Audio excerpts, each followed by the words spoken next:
Albert, let's talk now about the project, which is an astronomically large undertaking on your behalf. You're the director, correct me if I'm wrong, of an effort that will one day bring to Puttaparthi, this one-time village in the center of a very poor region in southern India, an international school from kindergarten through university. Many foreigners in Puttaparthi are eagerly waiting for this. I would say it's my dream. I would add it's the dream of Satya Sai Baba also. And how do you know this? Because he has told me. He has told other people. I would say it's a wonderful project, it's a wonderful idea that is totally coherent with Sai Baba's teachings. For Western countries, the avatar, the guru, needs something else. Hence the attractiveness of the idea of a truly international school. Well, first, Sai Baba has always said that it's a big mistake to bring human values and his message and education in human values to Western countries by explaining stories about Rama and Krishna. Mm-hmm. He has said never, he has always warned, never bring my message or the essence of education in human values to Western countries with the Indian context, Indian culture. You must adapt it. Well, if mankind continues in the present direction, we are going towards self-destruction in a very short period of time. This will not happen. This means that there will be tremendous changes on the earth very soon. These changes will be painful for those who want to stick on the old patterns, which must change. But if you want new patterns, if you want love, solidarity, unity, light, there is nothing to worry. This is what will come. Instead of making any judgment about the things we don't like, we can also see the tremendous potential that India has.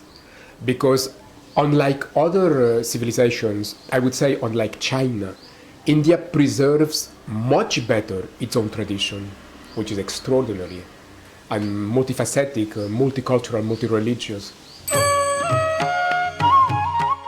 He is a philosophy professor from Barcelona, Spain, who has an exceptional vision for the future of holy man Sri Satya Sai Baba's village of Puttaparthi, India. Welcome to Souljourns. This is interview number 3 with Alber Ferrer, and it was recorded in India in January 2010. Alber Ferrer, Dr. Alber Ferrer, it's a pleasure to talk with you again. It's been a while since our last conversation. Bring us up to date with, to begin with, your spiritual evolution in the last couple of years, living here near the abode of peace in southern India. You would like me to say something about this? Yes, I would. Well, it's interesting enough because you realize that when a great spiritual master calls you, he doesn't call you just to have pleasant experiences and have a wonderful life, which of course will ultimately happen, but he also calls you to go through a series of obstacles which will strengthen what will help you later to do your task, to do your work. In particular, about India, this has a very special significance. Your question should be answered by talking about India, about the place, because here at the material level, at the physical level, the spiritual evolution happens. We are not angels, we are human beings on the earth. And I would say, with all my respect, I would say it's very easy to be a monk. With all my respect and sympathy, it's much more difficult to live the same essence in the modern world, in the industrial world, in the urban world, amidst corruption. And this is what spiritual masters, not only Satya Sai Baba, but in general, all the spiritual masters of our time, they are calling us in that direction, to bring about, to unfold this essence in the industrial, modern, urban, and corrupted world. not in monasteries. It's easy, it's easier, and it's not what the 21st century needs. And this has been my path, my life to start with. In Europe, they consider me as an Indologist. I don't like the term, but it's like this. Because I am one of the few scholars in Europe who have studied in depth Indian philosophy, Indian civilization. When I started coming to India 12 years back, I would say my image of India was totally idealized, as most Europeans do. In fact, the Europeans, I imagine it's the same in North America, at least in Europe, people either idealize India from a spiritual point of view or they just see the third world, which is not correct because there is an economic growth which does not correspond with the cliche about the third world. But the idealization of a mystical India is true only partially. It's not the whole of the reality of the country. And not having been in India before and studying Indian philosophy and having a very strong, very profound fascination for India, I idealized India as so many Europeans have done before and are still doing. And I can see very clearly that this great master, Satya Sai Baba, brought me through a process of deconstructing, of breaking this idealization to come into a correct, true, mature picture of India and I would say the human condition in general. How long did it take him to help you shatter that idealized view of India? It has happened in the last 5 years, I would say 4 years. And what is the reality that you've been left to identify India as being today? Well, I have seen a totally corrupted country. The corruption, you can tell me there is corruption in Western countries. It's totally different.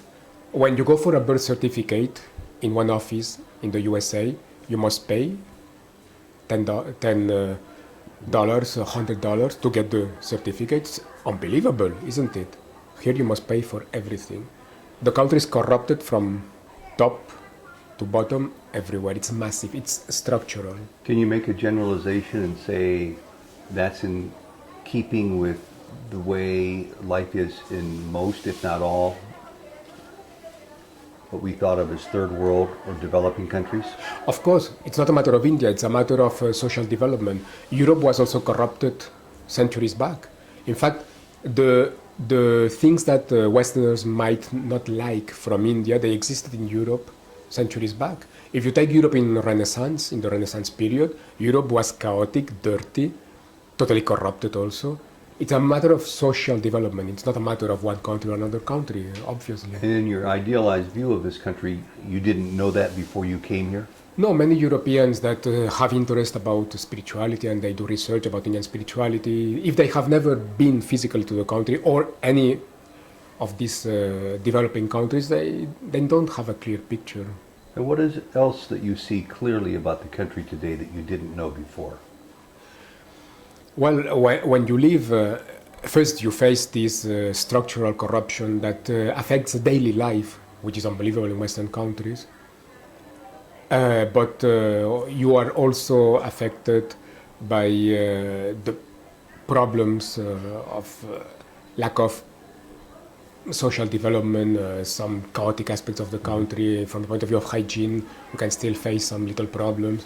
So you find little by little all these material problems which do not correspond with the idealized image you had. You also face, or you know about the real politics of the country, which has nothing to do with the idealized image of mystical India. You see the violence which really exists in the country, which is not made of mystics only. You see the beating of children in schools, which is massive, for instance, which has nothing to do with the image of mystical India.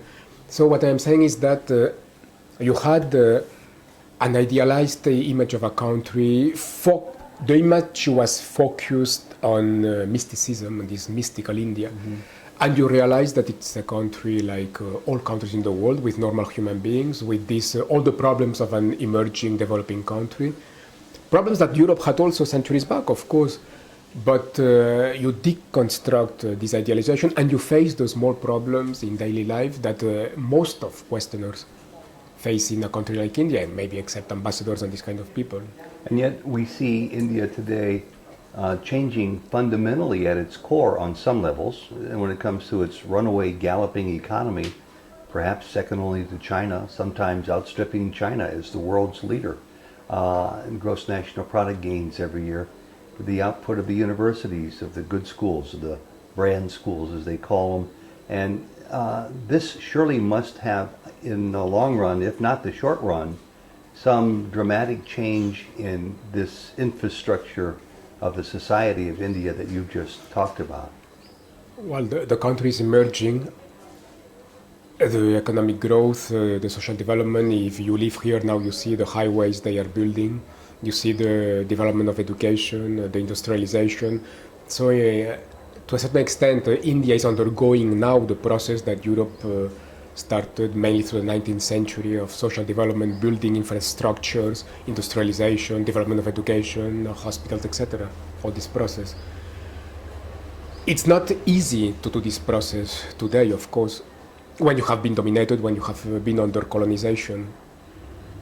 That's why one thing that I suggest to Westerners, when I meet Westerners who are a little bit fed up with all the material problems of the country, I also say very often we shouldn't make any judgment, because maybe we must realize that it shouldn't be so easy for a country like India, which has been first under Muslim domination through so many centuries, the Sultanate of Delhi, then the Mughal Empire, and then the European domination, mainly British, which was quite a tough colonization, and they really took the richness of the country and they changed the culture, they dominated culturally. It's not easy for a country like India to get into the path of modernization, industrialization, and keeping their own culture at the same time. In a world of globalization, it's not an easy thing. Mm-hmm. But the conclusion after all these observations and experiences in India is twofold. On the one side, your own inner experience through all this process, through all this awareness, and then also the conclusion about the country and the future of the country. From, and this was your question at the beginning, mm-hmm. From the personal point of view, from your own process, you, even though sometimes it might be difficult to pass through some difficult experiences in a country which is not as easy as a European city would be for a European, even though you finally you say thank you, Swami, you say thank you to your guru, to have requested you to pass through all these obstacles and experiences, mm-hmm. because you learn a lot from that. And you learn to strengthen this inner reality, which makes that nothing outside can affect it, and can affect you when you are this inner reality. And you're right, that is the first question I ask, and if we can just pick up on that very point, because you just put it so well, you learn a lot from this experience from India. More difficult experiences than staying in a pleasant, middle-class, bourgeois district, right, of a European city. And you were wonderfully advanced spiritually when we met you and the last we talked with you. Can you relate to us in more specific terminology about how much you have learned a lot about, let's say, as we said at the outset, your own spiritual evolution, your own growth in the last couple of years? First, you learn what I said about judgment. You learn not to make any judgment. Most Westerners living in India, they complain about corruption. I said India is corrupted. Of course, all the intelligent, cultivated Indian friends I have say it. All the nice Indian friends I have, they say it. But I said, look at Europe some centuries back. It was so different. Europe was different some centuries back. It was the same. So Westerners now, coming from a highly advanced kind of society from the material point of view, they see an earlier stage of social development, and they see the disadvantages and they complain. But after some time, I realized, and now I say to Westerners who come to me, why do you make any judgment? The West was also like this, or Europe was also like this. So which judgment can we make? And then the big point I mentioned before, is it easy for India to join the path of industrialization, modernization, after this tough European colonization, in this time of globalization, with all the material problems they have? Is it easy to recover their own culture, their own tradition, in a multicultural, multi-religious country on the other side, with the imposition of Western culture? The worst Western culture is the one which is imposed. It's not easy. So finally, I would conclude how much respect and admiration we should have Westerners for India, for passing through a process of economic growth, modernization, industrialization in a very difficult time, in very difficult conditions. And my last conclusion about India would be, finally, well, how well they are doing, in spite of all, because it's not an easy task, being so difficult. Well, they are doing quite well. And here comes the other point I wanted to mention, the potential of India. Instead of making any judgment about the things we don't like, we can also see the tremendous potential that India has. Because unlike other civilizations, I would say unlike China, India preserves much better its own tradition, which is extraordinary, and multifaceted, multicultural, multi-religious. And this tremendous, huge heritage, spiritual, artistic, cultural heritage that India has, is much better kept in India than in other countries, China for instance. And it's not going, it's not vanishing, it's alive and it's developing. How many wonderful ashrams can we find in this country? Ayurvedic medicine is going on, all the artistic traditions of India are going on. The spirituality of India is strong. And it's adapting to the world, and it's bringing a message to the world. So the huge heritage that India has, instead of vanishing, it's adapting, and this is a sign of wisdom, adaptation. It's adapting to the modern world, and India is bringing the economic growth, the modernization, industrialization, as well as they can, and we wouldn't do better, so we don't have to make any judgment.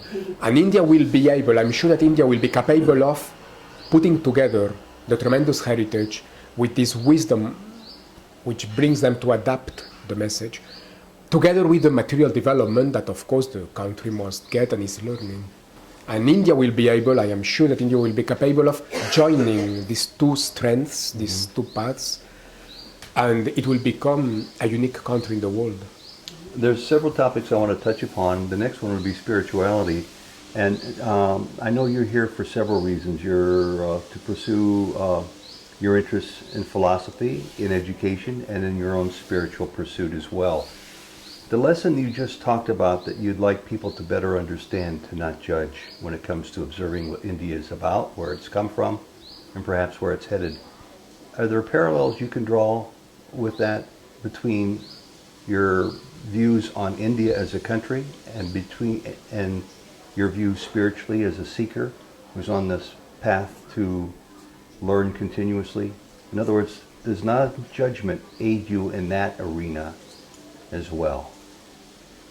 Not judging your progress as a spiritual seeker, not judging some of the lessons you hear coming from the lips of other people.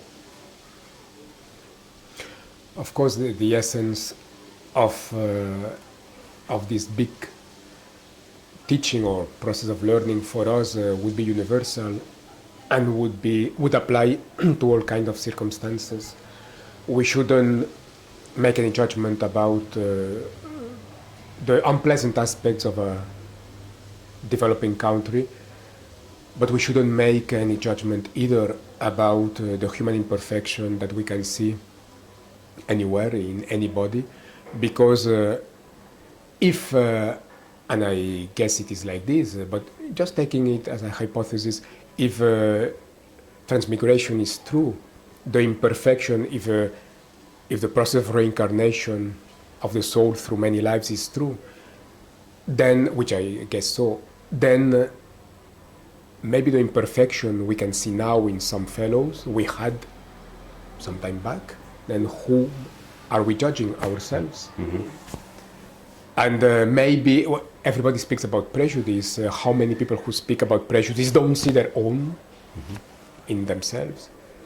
So when we judge, when we make any judgment, not only about countries, also about persons, the judgment we can do about somebody else could be a judgment about ourselves.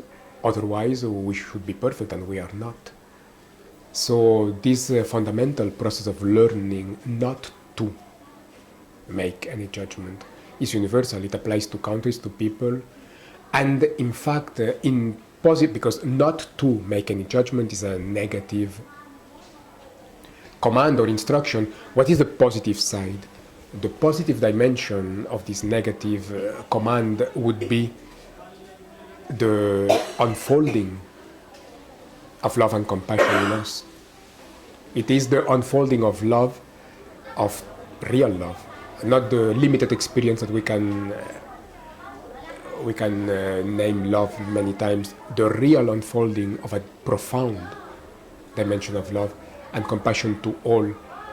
This is the positive side of not making any judgment. Are you satisfied with your rate of growth, let's say, here in Sai Baba's ashram, Prashanti Nilayam in southern India, as you continue to confront these thoughts, these ideas, and mull them over? Well, I say many times thank you, Swami, thank you to my Guru, Satya Sai Baba, for all what I have learned and the path I have done with him. And what is it that you want to do with the rest of your spiritual life here? And after we talk about this, we'll get into what I know you're interested in talking about with the rest of your professional life here as well. Let's begin with the spiritual life. Is it a never-ending ladder with rung after rung that you climb higher and higher? Or is there a place you get to when you feel I can... Well, the best is not to have any expectation, not to think anything about it. In previous conversations we had, I remember very well, we talked about some inner experiences which happened some years back. The best thing about all this process was that nothing was nothing was object of will. Just nothing happened through any kind of will. So to be... Nothing was searched for, it happened. So to be alert to the spontaneous developments. Correct, spontaneous or natural. So at that time, all these process which developed, all these experiences which came, were not the object of a desire, of any kind of will. So it happened. So are these spontaneous developments continuing to occur in your life on a spiritual level? It, after some years of, I would say, being very quiet from this point of view, something is coming back. Gradually it's coming back. But now I realize with better roots in the earth, with better grounds. And has any of this changed your view in any way about your teacher, your guru here, Sai Baba? What do you mean exactly? Has your attitude about Sai Baba been affected on any level since you've been here? Do you continue to grow in admiration? Do you have more questions perhaps at times? Do you have any frustrations about the lessons that he gives you?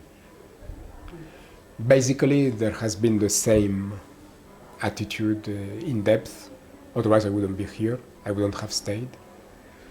The biggest, in the direct relationship with him, the biggest obstacle or the most difficult thing he has requested me to go through would be patience. For the project you want to talk very soon.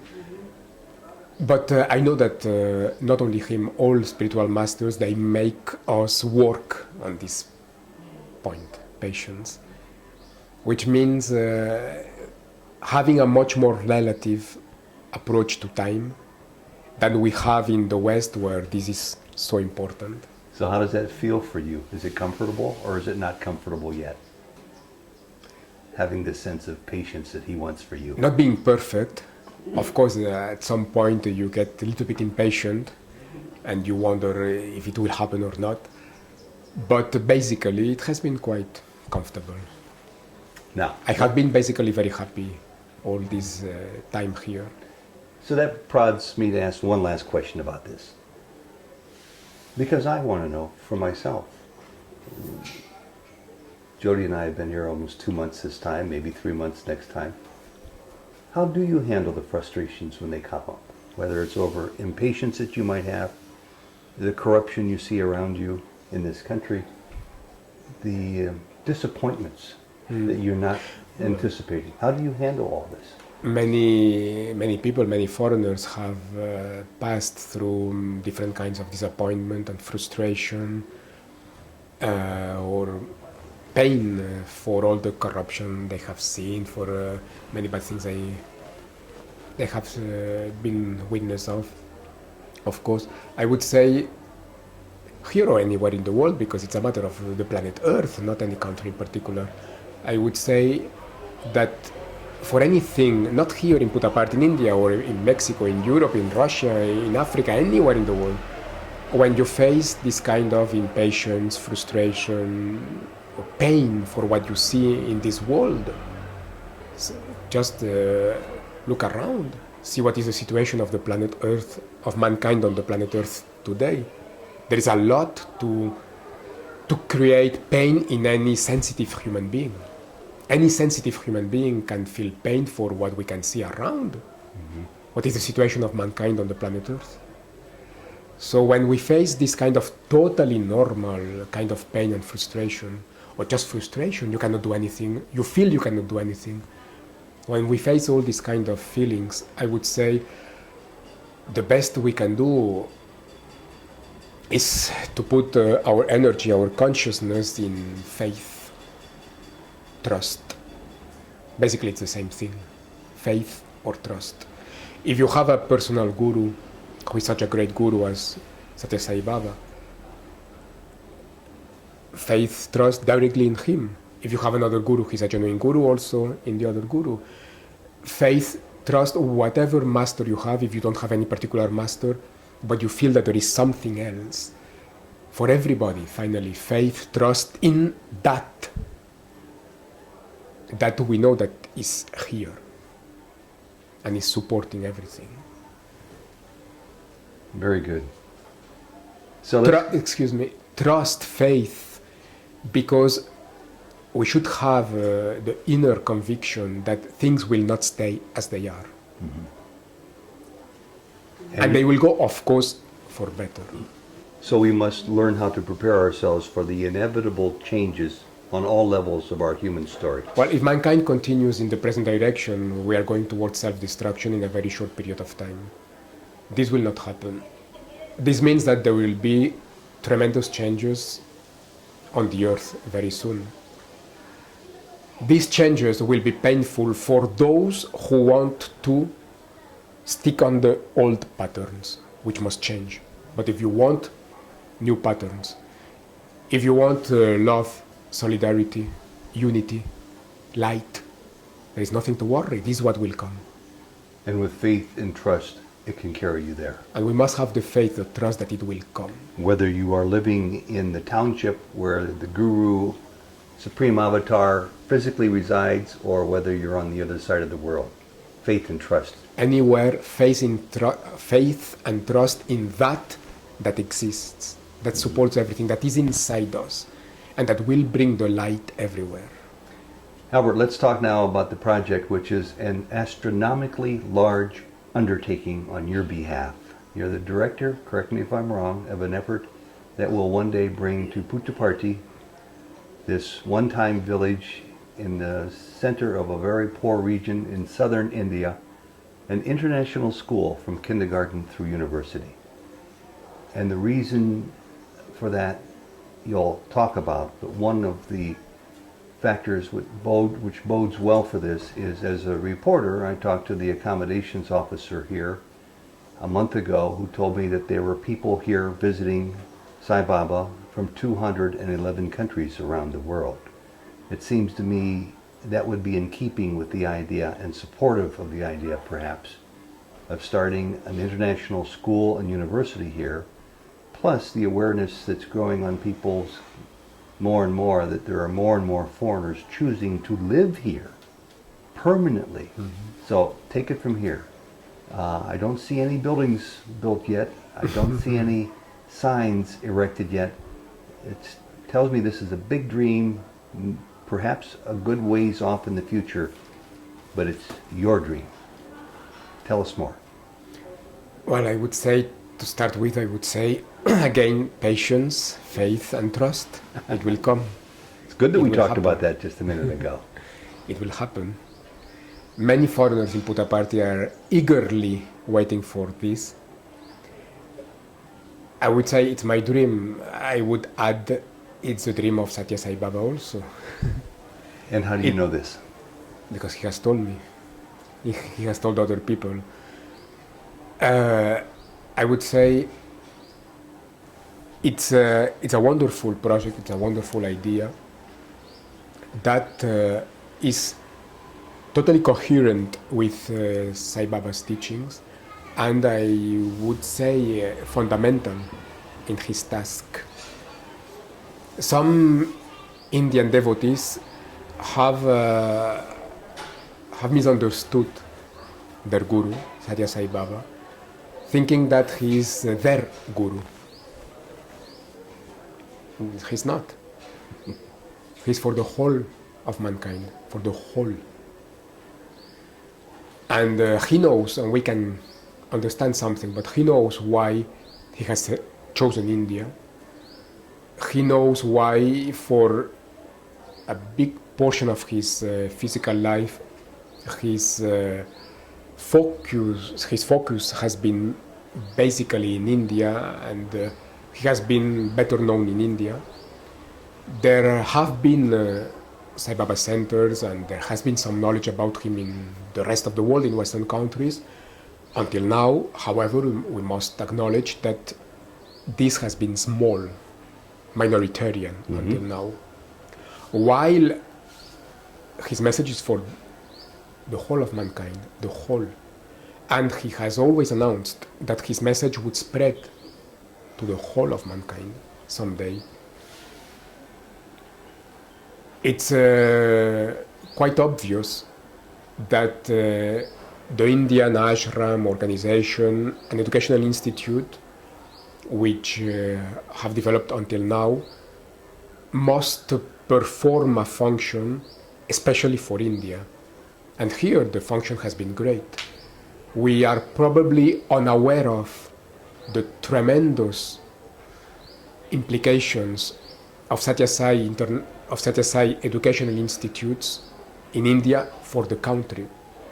I'm sure that Satya Sai education is having and will have a tremendous impact for the destiny of India, much more than we can see now or we can even imagine. But having said that, it's also very clear that the educational institutes of Satya Sai organization in India are meant basically for India. Their function is basically for India. And the same for the Indian organization and the ashram here in Puttaparthi, to bring his message to the rest of the world, and especially to Western countries. Satya Sai Baba needs something else, which fits other cultures, the Western mind in particular, which is more of a Western style and will be more easily understood, apprehended by the Western mind. So I would say the task realized by the Indian organization and the Indian schools and colleges in Satya Sai organization, the task done by the Indian organization and educational institutes has been great, more than we can probably understand and imagine. But this is basically for India. For Western countries, the avatar, the guru, needs something else. Hence the attractiveness of the idea of a truly international school. Well, first, Sai Baba has always said that it's a big mistake to bring human values and his message and education in human values to Western countries by explaining stories about Rama and Krishna. He has said never, he has always warned, never bring my message or the essence of education and human values to Western countries with the Indian context, Indian culture. You must adapt it. In every civilization culture, his essential message must be adapted to the culture. Or the foreign derivative, the foreign roots of it will be ignored because of their unfamiliarity. Well, it wouldn't work. It would create reaction against it, rejection, and it would be ignoring all the heritage of wisdom, spirituality, human values of the other civilizations of the West. So adapt is the operative word here. Absolutely.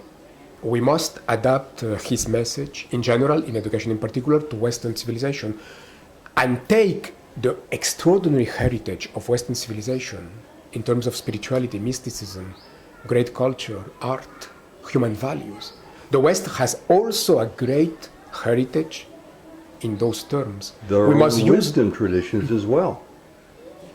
Their own spiritual and wisdom traditions as well. Of course. And we must use all these to bring his message, to practice his kind of education in Western countries.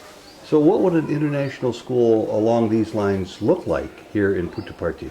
Well, I would say here it's needed for two reasons. First, there is already an international presence in Puttaparthi, and the destiny of the place seems to be a bigger, much more cosmopolitan city in the near future. This will never happen if there is not a better kind of school and more Western style education and international school. We need an international school in this place if this place must become a bigger international cosmopolitan town. That's a very sociological, very obvious factor. But not only this, I was saying, Satya Sai Baba wants to bring his message to the whole world, not only to India, to Western countries. For this, he has always said, the message must be adapted. The essence of the message must be adapted. So why not carry it to the rest of the world instead of building an international school here? Because it's easier to start here, and because the institute here can perform the role of being like a father or mother of many children, which can then spread around the world and in Western countries. I think that what Sai Baba wants to build in Puttaparthi is an international school and college linked to a new international township, which will be a platform, like a model institute, which can be a source of inspiration to many, which can then have replicas or similar undertakings all around the world in Western countries. But it's much easier to create the first platform, the model, here now, than in Western countries. There are too many limitations, there is too much prejudice yet. There are too many limitations in Western countries today to be able to start a profound model there. It's much easier to do it here.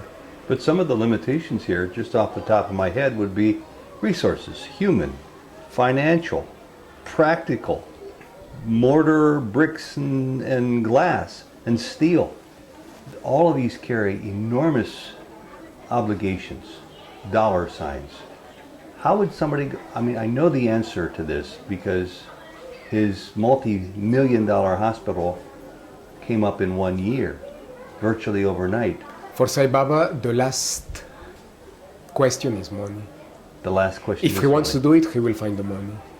So you're in place as its project director now. Are you encouraged that this is a workable plan here and that it someday actually may break ground and be built here? Not only workable, making it here, it's the easiest way. I would find it much more difficult to create this model institute in Europe than in India or Puttaparthi, precisely for the great things of India. In spite of the disadvantages at the material level that many Westerners find in India, the country has also great advantages and offers many fascinating aspects. And I notice in addition to an international school and college, you mentioned in the same breath an international township to serve as a platform. Correct. Tell us more about what you see that becoming.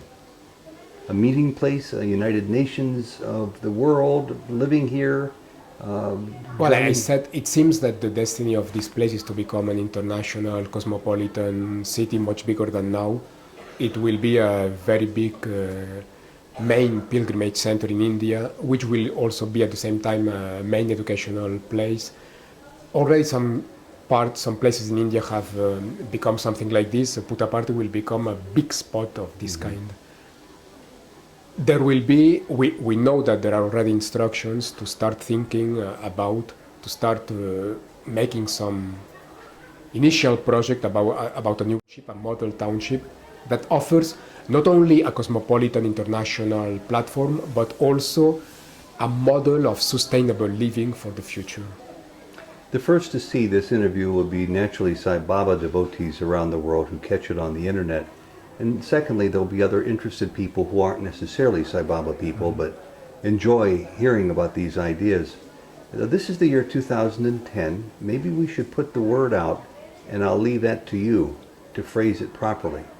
How can people join this effort, learn more about your goal, and participate on some level if they wish to? Well, now it's still a little bit early.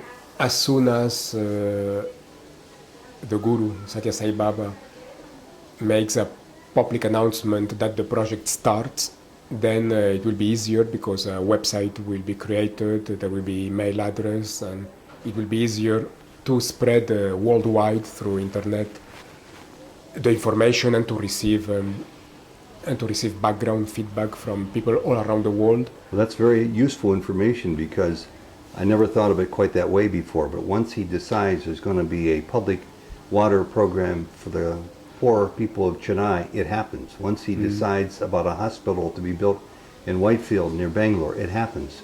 So even though he has gone on record with you to privately acknowledge the need for this and the desire for this, until that moment when it becomes a public utterance, that's when the sea level changes and seeing this becoming more of a reality and sooner. So, do you have any idea when he may be interested in uttering those words? This is the impossible question with God, with a true guru, with a true spiritual master. When is the last question that we should ask?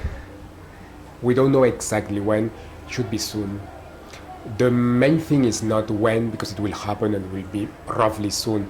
The main point is the content of the project, which is grand, which is great.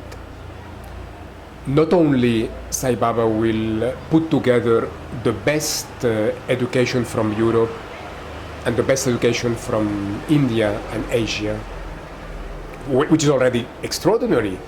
In this international school and college in Puttaparthi, Sai Baba will put together the best academic education of the Western Europe in particular, together with the most profound kind of spiritual education, spiritual research of India and the East, the Buddhist tradition too. Sai Baba will put together these two paths, which is something revolutionary. It's very exciting. It's revolutionary because through the whole history of mankind, spirituality has been usually understood without the first aspect. Only in some very special cases, like the Pythagoreans and then Plato and his academy and the Neoplatonic tradition, maybe Vedanta also in India, some schools of Buddhism, only some schools of Buddhism, but this has been minoritarian, of course. Apart from these special cases, in general, these two things have been dissociated. What would be, on the one side, science, the intellect, the potential of the mind, and on the other side, the spiritual research, the inner path. These two dimensions of the same human being have been sharply dissociated through history. And in the modern age, they have been separated more than ever. And Sai Baba will bring together science and spirituality, mysticism and academics, bringing together also the best, the most profound, most intelligent academic education from the West, Europe in particular, and the most profound, the most beautiful, the most fascinating spiritual education, inner path from Indian Buddhist countries and Asia. That's a new continent you're venturing into. Are you aware of any precedents set previously in any other locale in the world where this comes together? Of course, another big teaching, we're talking about the main teachings before, not making judgments, also being humble. Arrogance is one of the things that we must tackle, that we must counterbalance. We should never think that we are the first, that we are the best. We'll do our work as best as possible, that's all. Of course, other people have talked about this. Of course, other people have started doing something. There are other undertakings going in that direction already, because it's not, my God, it's not my project. It's even not Sai Baba's project. It's the project of the universe. It's a project of mankind. Mm-hmm. And the historic trend will go towards this direction in the future. So, of course, there are already other undertakings looking towards the same horizon. We'll join and we'll do our best. But this is the future, this I am sure. But not only it's a matter of mixing, putting together the best education of one side and the best education of the other side, West and East. Through this project, International School and College in an international township, Sai Baba will put together not only the education of the West and the East, but the West and the East. And the best of mankind will come out, will unfold when the West and the East are really coming together, mixing in unity, and creating something new which doesn't exist now, neither in the West nor in the East. Mankind is one. There is nothing as stupid as racism. And the best of mankind will come out on the planet Earth when what we call the West and the East, and we could say the main civilizations and races of mankind, really unite in oneness. Then a new baby will be born, which will be the new mankind. And the best of all civilizations and races will combine together in a new mankind, when really all the races, cultures, civilizations, traditions, they come together to create something new. I'm sure that this wonderful project in Puttaparthi, in the hands of the avatar of Satya Sai Baba, will be not the only one, of course. Everywhere there will be projects in the same line, but this will be a very beautiful undertaking going in that direction.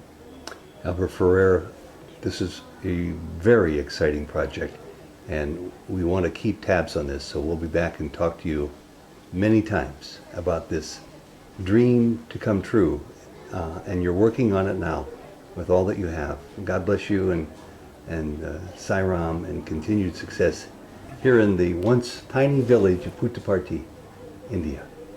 Thank you. Thank you, Sairam. It's very inspiring for me. And I learned a lot. I learned a lot about my own. And to hear you talk about it, you were able to help me string it together. It was very helpful for me. I hope it will be for others also. Yeah, I hope so. I think so. This project will be great, I'm sure. And your patience. Oh, your patience is so admirable.